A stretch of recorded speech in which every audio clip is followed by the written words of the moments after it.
The transport ship carrying Earth's delegation descended toward Axiom Prime, the massive space station that served as the heart of the Galactic Council. Inside the cabin, Ambassador Taemin Park adjusted his formal uniform for the third time in 10 minutes. Beside him, Dr. Yoonji Choi reviewed her notes on alien species for what must have been the 100th time since they left Earth. "Stop fidgeting," Captain Minho Kang said from his seat across the aisle. The military officer looked calm, but his hands gripped the armrests just a bit too tightly. "We're making history today." "That's exactly why I'm nervous," Taemin replied. He looked out the viewport at the station growing larger before them. Axiom Prime was enormous, a city in space that housed representatives from over 200 species. Humanity had been observed by the Galactic Council for 50 years, ever since they detected Earth's first radio signals. Now, finally, humans were being invited to join. Lieutenant Jiwon Lee, their security officer, leaned forward from the back row. "Did anyone else read the file on the Karvathi? Their military commander is supposed to be at this meeting. They're basically 7-foot-tall armored warriors who've never lost a war." "I read it," Yoonji said quietly. "I read all the files. The Vrelian have 3 genders and communicate partially through color changes. The Quillen are small and covered in fur. The Antharians are methane breathers who stay in specialized suits. And yes, the Karvathi are terrifying." The ship docked with a gentle thud.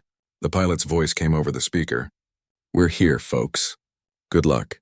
Taemin stood and straightened his jacket one more time. "Remember, we're representing all of humanity. Let's show them we belong here." The airlock opened, and they stepped into Axiom Prime. The council chamber was circular and vast. Seats rose in tiers around a central platform where the human delegation now stood. Taemin looked around at the assembled aliens. Some were humanoid. Others were decidedly not. The Antharian representative was indeed in a suit, visible through a transparent faceplate as a being that looked somewhat like a floating jellyfish. The Karvathi military coordinator sat in a reinforced chair, his dark carapace gleaming under the lights. A holographic projector activated, and a being appeared above them. The translator in Taemin's ear identified the speaker as Counselor Vess, an Antharian who served as the session leader. "We welcome the delegation from Earth," Vess said. The translator made his voice sound formal and measured. "Humanity has been observed according to our protocols. Your species has survived what we classify as a Class 9 death world. Your planet experiences extreme temperature variations, violent weather, active tectonics, and contained numerous apex predators during your evolution. That you not only survived but thrived speaks to your capabilities." Taemin stepped forward to the speaking position. "Thank you, Counselor. Humanity is honored by this invitation. We come in peace and with hope for cooperation and friendship with all species." "We shall see," rumbled a deep voice. The Karvathi commander, whose name the translator rendered as High Commander Thexelar, leaned forward. "Your species has a concerning history of internal conflict. Over 50 major wars in your recorded history. Thousands of smaller conflicts. You are predators who hunted your prey to exhaustion, who killed the great beasts of your world with simple tools and determination." Minho spoke up. "We've grown beyond our violent past. We've had global peace for 30 years now." "30 years is nothing," Thexlar replied, "but we acknowledge your efforts. The question remains whether you can coexist peacefully with species very different from yourselves." "That's why we're here," Yoonji said. "To learn and to prove ourselves worthy of membership." Vess's hologram gestured. "Then let us begin the cultural exchange portion of these proceedings. We will share information about our civilizations. We ask that you do the same." For the next 2 hours, the humans watched and learned. Each species showed images and videos of their worlds, their cities, their cultures. Taemin tried to absorb everything. The Vrelian homeworld was beautiful, with purple oceans and vast crystal forests. The Quillen built their cities in enormous trees that grew to incredible heights. Then a Vrelian diplomat, excited about her presentation, accidentally triggered the wrong image file. Instead of a city vista, the hologram showed what appeared to be a family group. 3 adult Vrelians surrounded a pool where dozens of small tadpole-like creatures swam. The young Vrelian had tiny bioluminescent spots that pulsed with soft light. Yoonji made a sound. It was quiet, almost involuntary, but the translator picked it up and broadcast it to the chamber. The word it produced was adorable. Every alien in the room turned to look at the humans. Taemin noticed his colleagues had gone very still. Yoonji was staring at the hologram with wide eyes and a soft smile. Ji-won had one hand pressed to her chest. Even Minho, their disciplined military captain, was leaning forward with obvious interest. "What is this reaction?" Vess asked. Yoonji cleared her throat. "I apologize. It's just that your young are they're very cute." Cute? The translator seemed to struggle with the word. Appealing, endearing. They make us want to smile. Yoonji looked embarrassed. "It's a human thing. We have strong reactions to young creatures." The Vrelian diplomat tilted her head. "These are spawn. They are merely juvenile stage organisms." "They're beautiful," Yoonji said simply. Thexelar made a sound that the translator didn't even attempt to convert. "Curious. Your psychological profile suggested you were a warrior species, yet you react emotionally to images of alien offspring? The two aren't mutually exclusive," Taemin said carefully. He wasn't sure where this was going, but something in the chamber's atmosphere had shifted. The session continued, but Taemin noticed the aliens were now watching the human delegation with new intensity. It made him uneasy. After the formal proceedings ended, Vess approached them. "Ambassador Park, the Council would like to offer you a tour of Axiom Prime's civilian sectors. It would help you understand daily life in our community." "We'd be honored," Taemin said. As they left the council chamber, Taemin walked beside Minho. "Did that feel strange to you?" he asked quietly. "You mean the way they all stared at us after Yoonji called those spawn things cute?" "Yes, very strange. Do you think we made a mistake?" Minho shook his head. "I don't know. But I have a feeling we're about to find out." They followed their guide through the corridors of Axiom Prime, unaware that their reactions to the Vrelian spawn had just triggered a chain of events that would change humanity's place in the galaxy forever.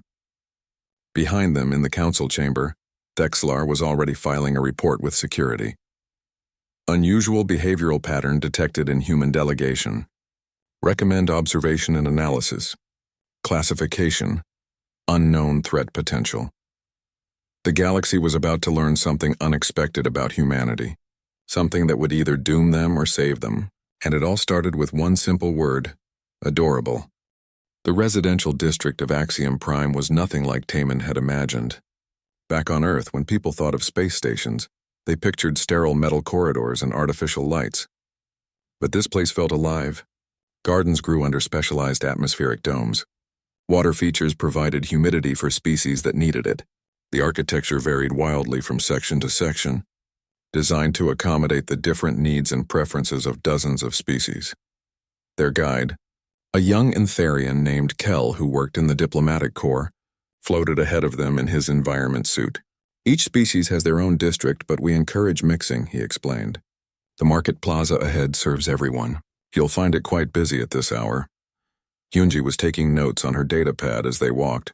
Ji-won had her hand near her sidearm, not threatening but alert. Minho walked with the relaxed posture of someone trained to look casual, while actually scanning for threats. Taemin tried to simply take it all in. They entered the plaza, and it was indeed busy.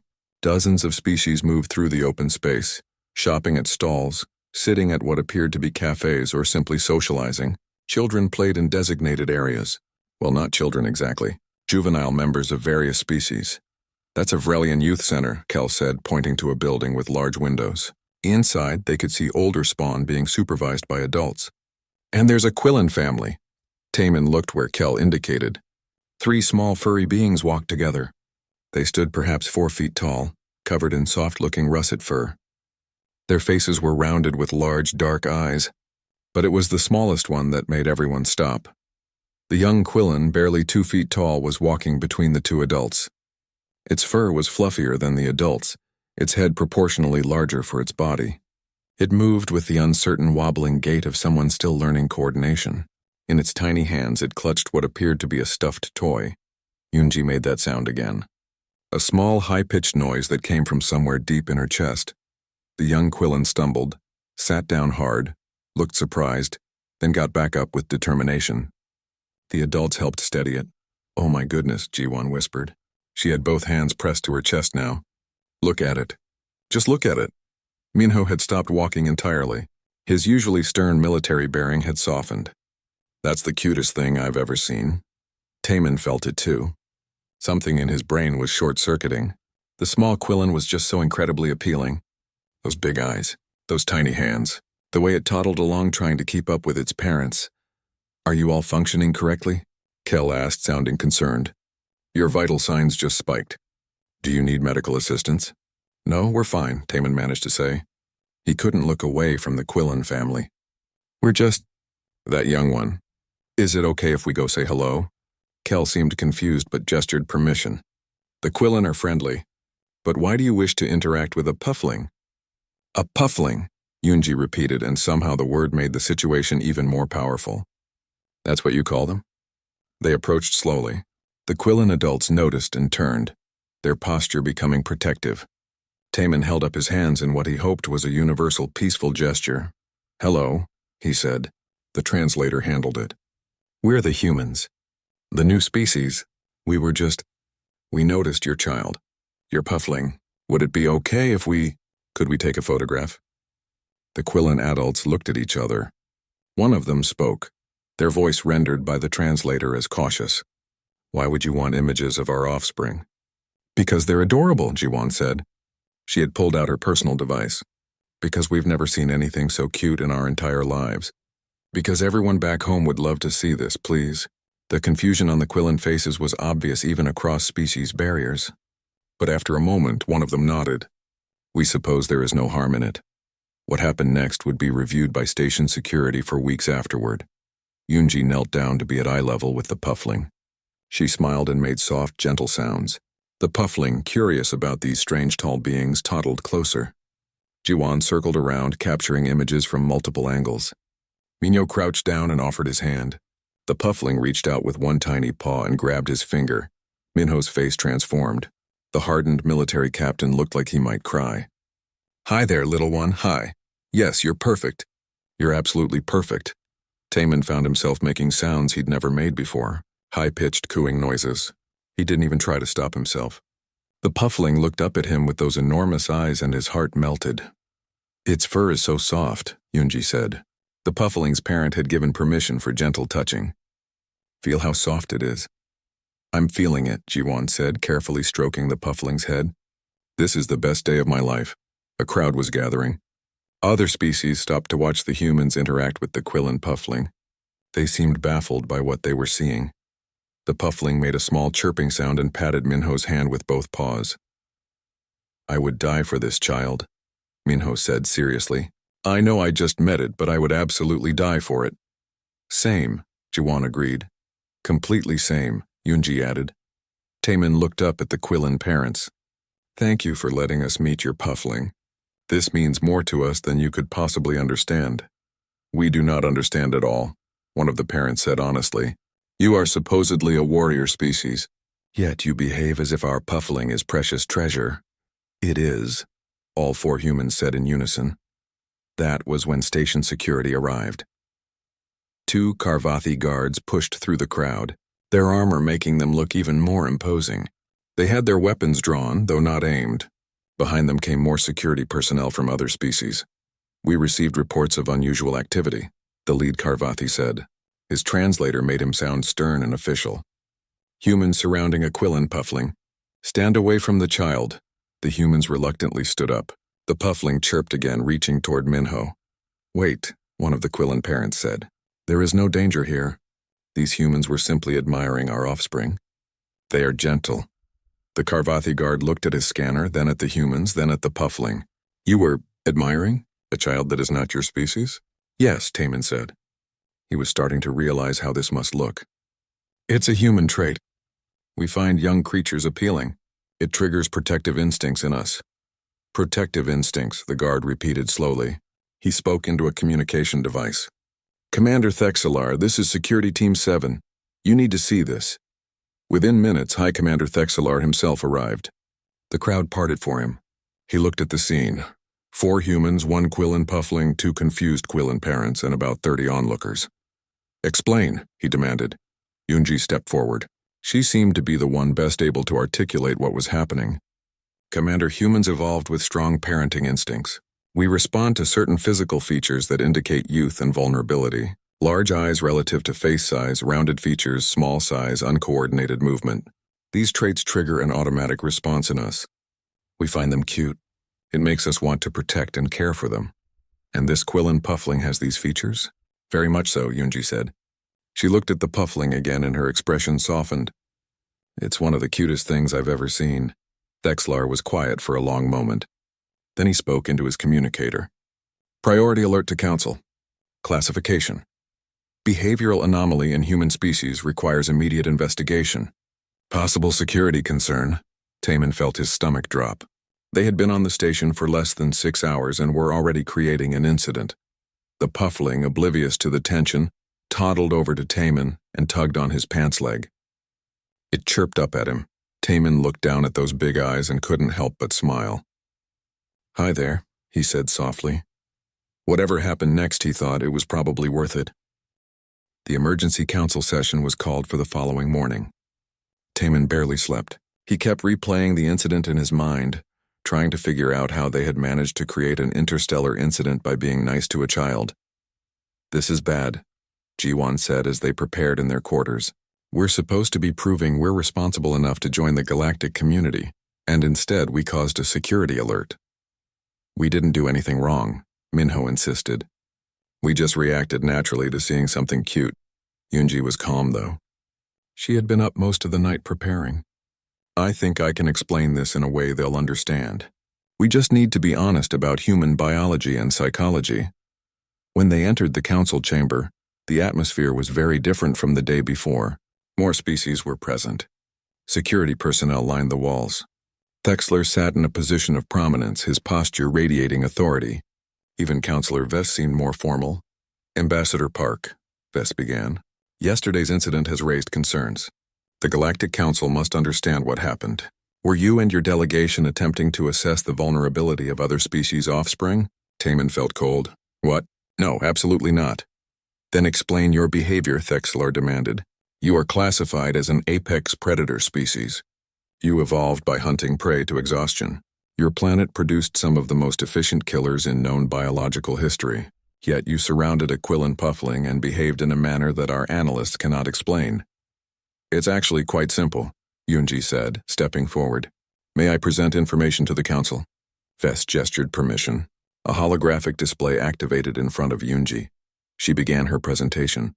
Humans evolved with extended childhood development. Our young are vulnerable for many years, requiring constant care and protection.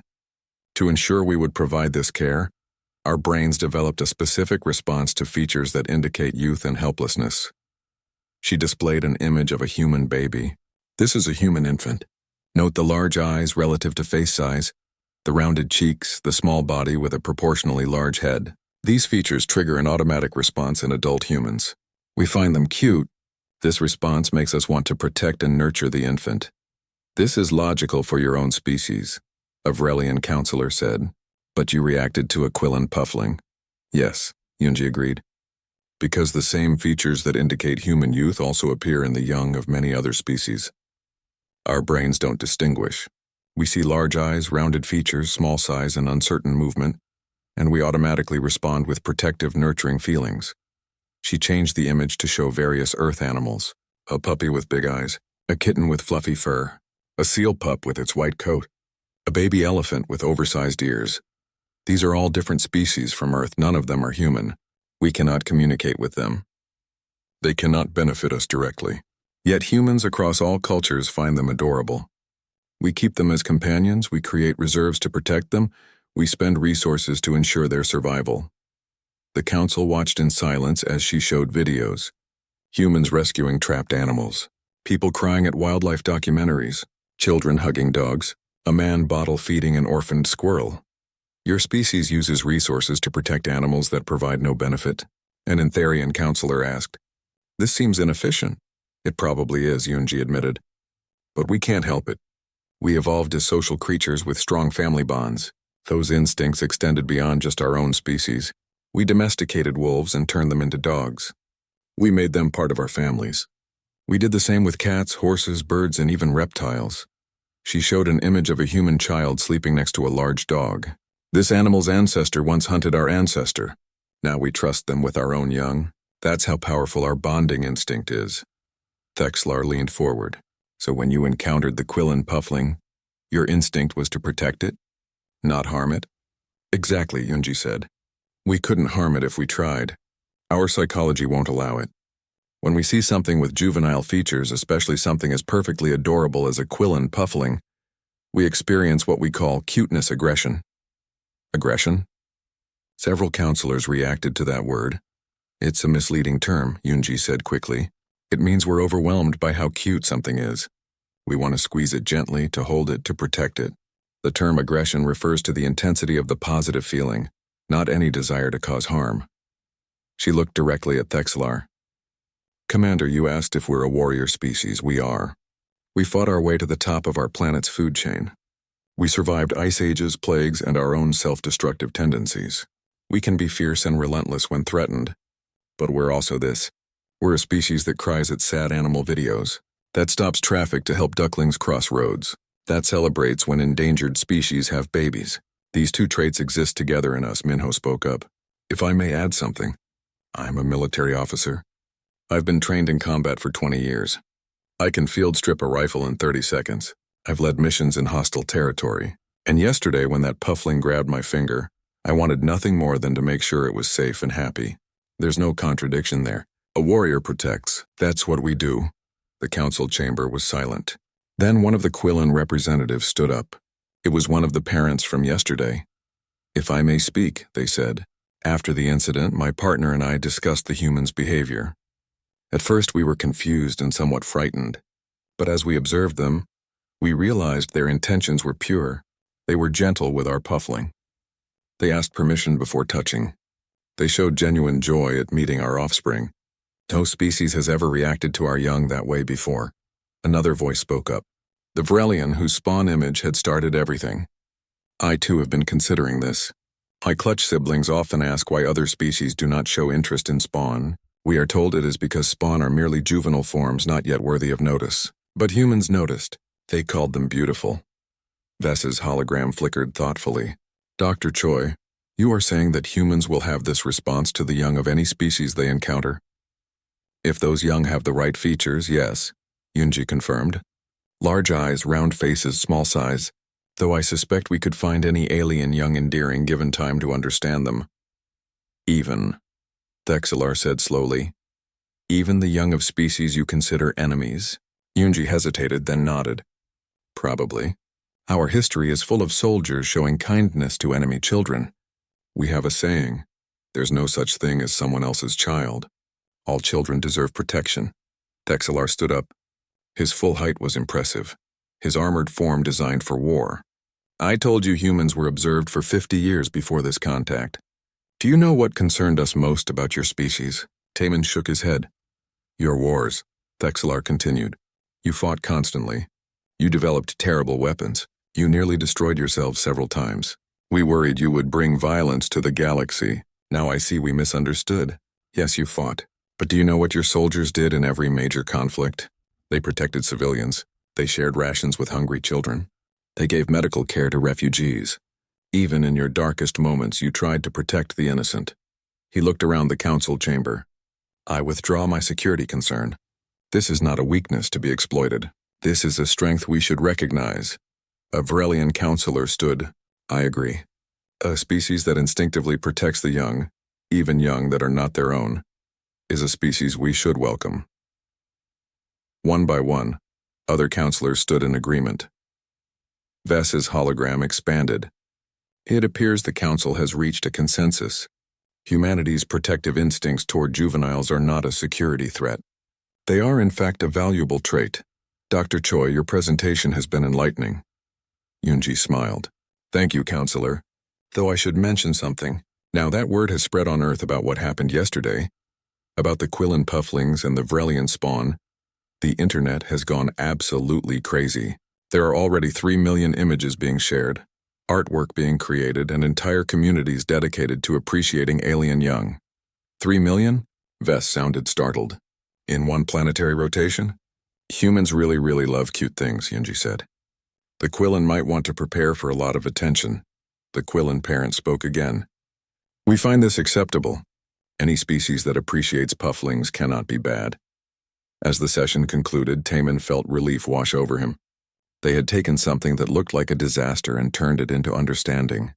Maybe humanity really did belong here. Thexler approached as they prepared to leave. Ambassador Park, I judged your species too quickly. I saw your capacity for violence and assumed that defined you. I did not see your capacity for love. Both are part of who we are, Taman said. We're complicated, as are all worthy species, Thexlar replied. Welcome to the galaxy, humans. I think you will fit in better than any of us expected. 3 months after the council presentation, the galaxy was learning just how serious humans were about cute things. Taman sat in his new office on Axiom Prime, scrolling through reports from Earth. As humanity's permanent ambassador, he needed to stay informed about how First Contact was affecting his homeworld. What he was reading made him smile despite the diplomatic headache it represented. The Quillen embassy on Earth had been overwhelmed with visitors wanting to see pufflings. They had to implement a lottery system. Tour groups to Quillen colony worlds were booked solid for the next 2 years. 3 major toy companies had released stuffed puffling toys. They sold out in hours. His communication device chimed. It was Yunji calling from the Xenobiology Research Station. You need to see this, she said without preamble. Her face on the screen looked amused and slightly overwhelmed. What now? Taman asked.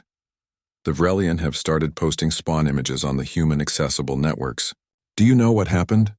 I'm afraid to ask. 17 separate online communities dedicated to Vrelian spawn. Over 4 million members combined. Artists are creating paintings and digital artwork. Musicians are writing songs. Taman, there's a spawn image that got 20 million likes in 6 hours. Taman rubbed his temples. Is this causing problems? The opposite. The Vrelian are thrilled. They're saying humans are the first species to properly appreciate spawn. Their tourism board is working with Earth travel agencies to arrange visits. They want to build a spawn observation center specifically for human tourists. A zoo for baby aliens, Taman said. We're creating alien baby zoos. Aquariums, technically. Spawn develop in water. But yes, Yunji grinned. It gets better. The Antharian have been watching this with interest. They're preparing to share images of their young too. Apparently, Antharian juveniles are small and translucent, and drift through methane clouds like tiny clouds. They're expecting humans to find them adorable. We probably will, Taman admitted. Over the next few weeks, more species began testing human reactions. It became a trend. Post images of your young, see how the humans respond. The Letharians, beings made of silicon-based crystals, showed their newly formed offspring. Humans called them gem babies and started a petition to protect Letharian nursery caves from mining operations. The Vex, a insectoid species, revealed their larvae. Despite being quite different from mammalian young, the larvae had proportionally large compound eyes. Humans found them surprisingly cute and started comparing them to Earth caterpillars. The Avix, bird-like beings, shared images of their hatchlings. Humans immediately adopted them as the fluffy babies and merchandise appeared within days, but it was the Karvathi that created the most significant test. Minho was in a diplomatic meeting with Thexlar when the commander brought it up. They had developed an unexpected friendship over the months, bonding over military strategy discussions. Captain Kang, Thexlar said, I must show you something. It is a test of sorts. A test? Minho was cautious. The Council has been observing human reactions to various species young. All have been what you would call cute. But Karvathi young are not soft or small. We are warriors from birth. I want to see how humans react to warrior offspring. He activated a holographic display. It showed a Karvathi training facility, but the Karvathi inside were small, perhaps 3 feet tall. Their carapaces were lighter in color, not yet fully hardened. They were practicing combat drills with training weapons. Minho watched in silence. The young Karvathi moved through their forms with determination. One in the back row kept making mistakes, his movements not yet coordinated. He would stumble, pause, then reset and try again. His mandibles clicked with what looked like frustration, but he didn't give up.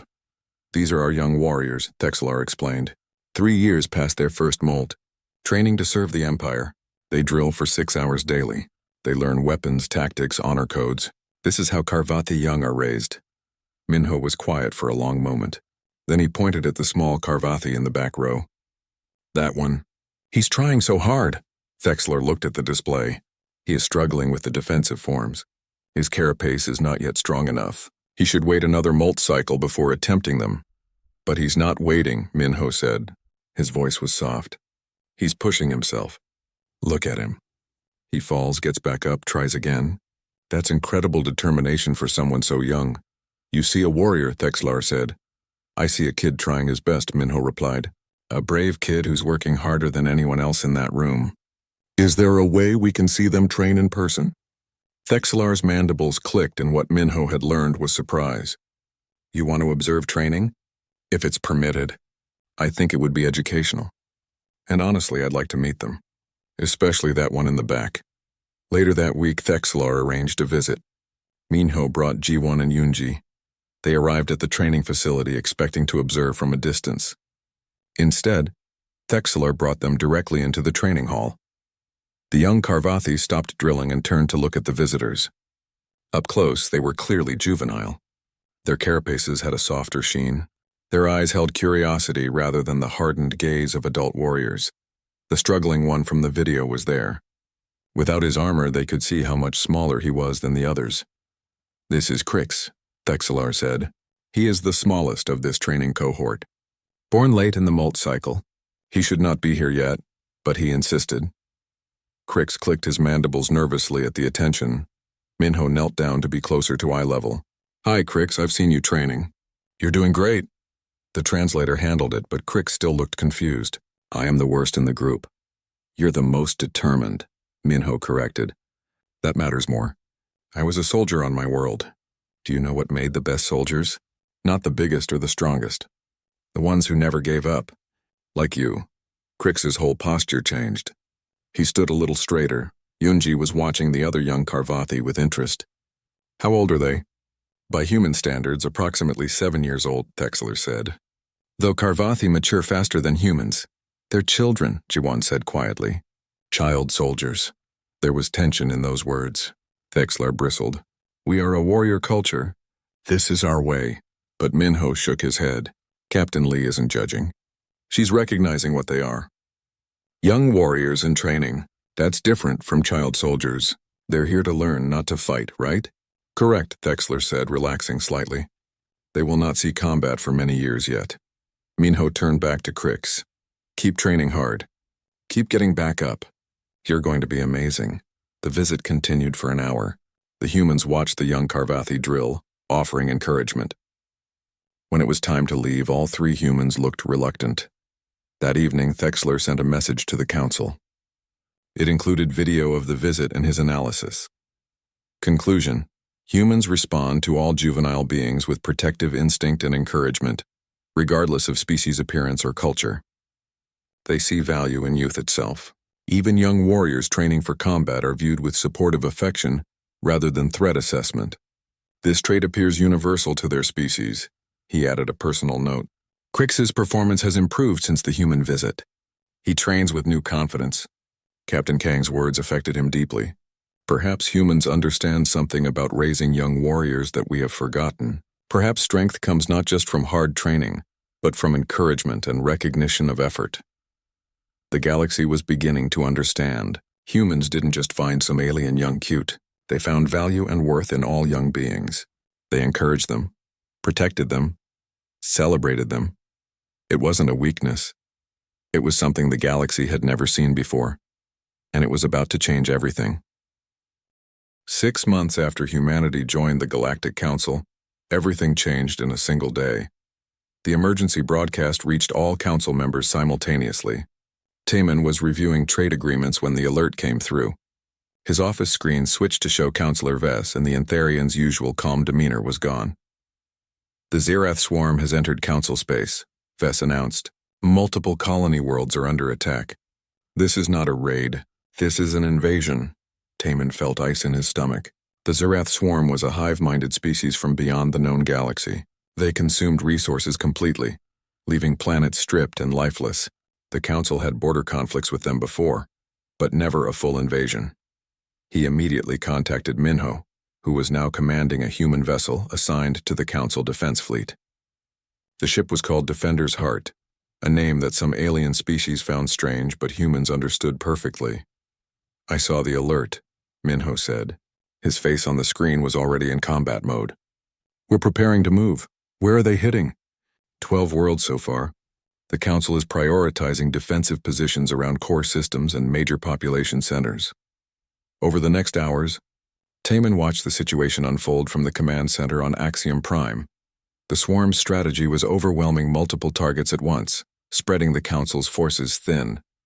The Council military responded efficiently, protecting the most strategically important locations. Then a new alert came through. Quillos Minor, a small Quillan colony world, was under attack. Thexelar was coordinating the defense. Taman saw him review the situation and make the logical call. Quillos Minor is not a priority target. Population 6,000, minimal infrastructure. We cannot divert forces from core systems. 6,000 Quillan, someone said. Including how many pufflings? Approximately 1,800 juvenile Quillan are registered on that colony. Taman stood up from his observation position. We have to help them. Ambassador, the decision is tactical, Thexelar said, though his voice carried regret. We must protect the greatest number of lives. Quillos Minor is not defensible with current force distribution. Taman opened a communication channel to Minho. Captain Kang, are you seeing this? I am, Minho replied. His face was tight. Command just told me to hold position. But Taman, there are pufflings on that world. I know.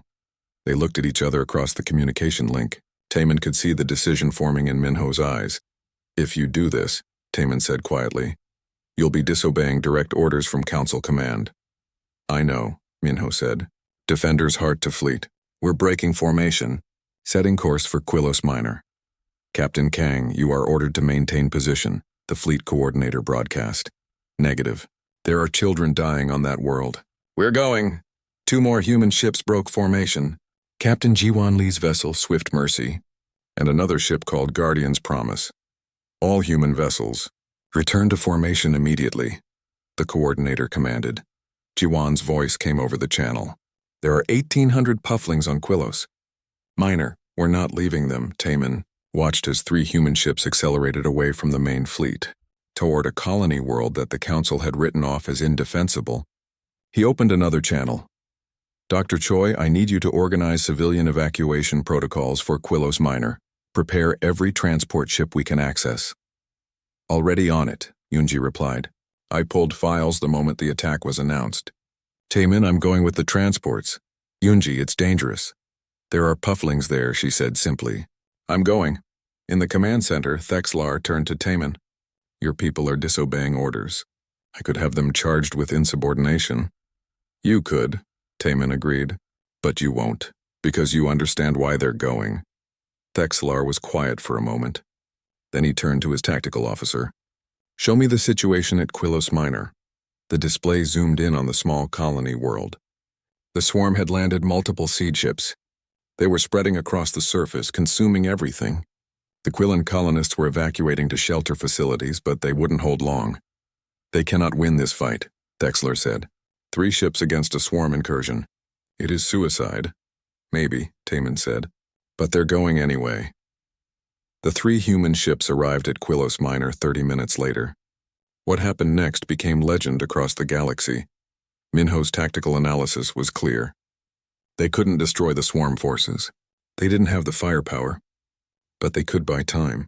Time for transports to evacuate civilians. Time to save the pufflings. All ships defensive formation around the colony center, Minho ordered. We hold until every civilian is off this planet. The battle was fierce. The swarm attacked with overwhelming numbers. The human ships fought with everything they had, their weapons blazing constantly.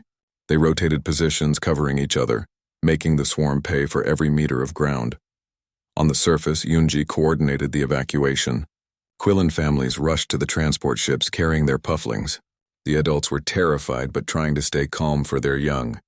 Yunji helped them board, counting each puffling, making sure none were left behind. A swarm unit broke through the defensive perimeter. It was heading straight for the evacuation site. Jiwan's ship intercepted, putting itself between the swarm and the transports. The ship took massive damage. Hull breaches on multiple decks. Life support failing. Swift Mercy is critical, her report came through. I'm not sure we can make it out. Yes, you can, Minho said. We're coming for you. But there were still transports on the ground. Still pufflings boarding. Yunji saw the situation from her position at the loading zone. 1 transport left. 1 more load of civilians. But Jiwan's ship was dying. and if someone didn't get her crew out soon, they would be lost. She made a decision. This transport is full. Launch now. But Dr. Choi, you're still on the surface, the transport pilot said.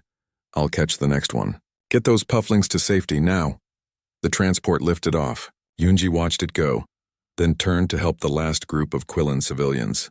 There were 12 adults and 5 pufflings. They were the final residents, found sheltering in a basement facility. Where is the transport? One of the adults asked, a puffling clutched in their arms. Yoonji looked at the sky. Jiwon's ship was losing power. The other 2 human ships were holding position, but barely. There were no more transports in range. She opened her emergency communicator. This is Dr. Choi. I have 17 civilians on the surface. We need emergency pickup. Dr. Choi, all transports are away, Minho's voice came back. There was pain in it. We can't risk bringing them back into the combat zone. Yoonji looked at the Quillen around her, at the pufflings with their big, frightened eyes. Then send escape pods, she said. Send anything. We're not leaving them. What happened next shocked everyone monitoring the battle. Captain Minho Kang piloted the Defender's Heart directly into atmosphere, something capital ships were never designed to do. The ship shook violently as it descended, its hull screaming with stress. Captain, the ship cannot handle atmospheric entry at this mass, his engineering officer shouted. Then we'll get lighter, Minho said. Jettison everything not essential. Weapons, cargo, auxiliary systems. Everything goes. Make room for 17 civilians. The Defender's Heart became a burning meteor as it descended. It landed hard near Yoonji's position, crushing a swarm unit beneath it. The loading ramp dropped. Everyone on board now, Minho shouted. Yoonji helped the Quillen run up the ramp, carrying pufflings when the adults' arms were full. The last puffling in, she hit the ramp control and shouted, Go, go, go! The Defender's Heart launched with swarm units clawing at its hull. It climbed through atmosphere, trailing fire and debris. The other 2 human ships covered its ascent, pouring everything they had into keeping the swarm back. They made it to orbit. All 3 ships damaged beyond easy repair, but alive. And every civilian from Quillos Minor was safe. Every single puffling accounted for. Back in the command center on Axiom Prime, Thexelar had watched the entire battle. The tactical displays showed the impossible thing the humans had just done. They had held against overwhelming odds. They had sacrificed their ship's combat capability to save civilians. They had put themselves between the swarm and the helpless. All for a world the Council had deemed not worth defending. All for 1,800 pufflings. He opened a communication channel to the Council. This is High Commander Thexler. I am formally requesting emergency session of the Council. Priority, maximum. Hours later, after the human ships had limped back to Council space, after the wounded were treated and the civilians relocated, the Council convened. Taemin expected punishment. Court-martial for the captains who disobeyed orders. Reprimand for humanity's undisciplined military forces. Instead, Thexelar stood before the Council and did something unprecedented. He removed his ceremonial blade, the symbol of his rank and authority, and walked to where Minho sat in his damaged uniform, burns visible on his arms. Captain Kang, Thexelar said. He offered the blade, hilt first. In Karvathi culture, we offer our blade to those we deem worthy of honor beyond rank. You disobeyed orders. You risked your ship and crew. You showed tactical recklessness that would normally merit punishment. He paused. But you also showed something more important. You showed that some things matter more than tactics.